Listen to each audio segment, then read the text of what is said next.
We live a lot by the philosophy that nature knows what it's doing, you know, and sometimes it's better to just not interrupt. Yeah, and you can never beat nature. Like, nature doesn't rest, it doesn't take vacations, it doesn't sleep. You know, you can't beat it, so like we don't try. You know, we just let it do its thing.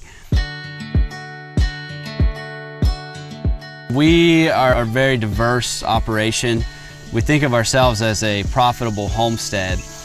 So we don't grow anything we don't like, number one. You know, we really want to focus on the things that we use and the things that we like to eat. So we just basically find that sweet spot with the scale that there's enough that we know is profitable and that we can have, you know, everything that we need. We stick with the staple things that we know people are accustomed to using: your rosemary, your basil, your thyme, your oregano. And then we've experimented over the years with a few herbs. Some we don't grow anymore. A new one this year we're growing more of is this bronze fennel. Commercial agriculture, soil is just a medium to hold the plant so we can put all the chemicals that it needs in it to make it do its thing. And you know, it gets all the chemicals, all the nutrients it needs from good soil.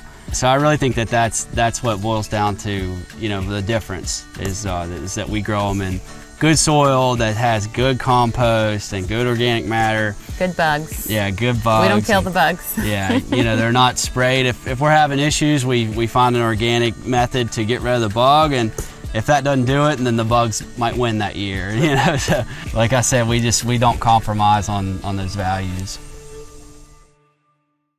Nothing brightens up a dish quite like fresh herbs. And what I really saw at Elmcrest Farms in Wayne County was the power of those herbs coming up out of the ground and how I could put them on a plate.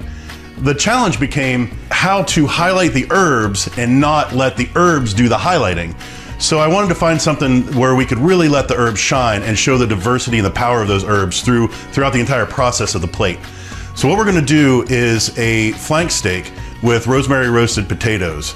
And we're going to use the herbs obviously in the potatoes. We're going to also use them in a dry rub on the flank steak, which I wanted to use because it's an underutilized cut. It's a little bit more interesting than just throwing it on a strip or a ribeye.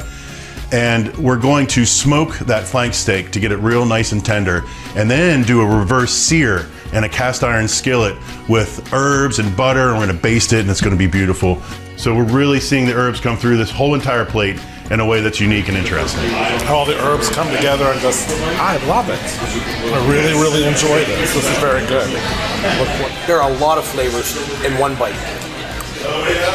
And you'd think that, you know, oh, this is just a piece of steak, but if you add all these flavors, it's a completely different thing. But you know how sometimes you smoke things and it gets overwhelming? I think you just smell the smoke and you taste the smoke. Mm-hmm. And this is just, it's harmonious. It just works all together.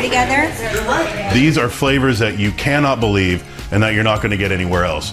So come into the restaurant and check it out.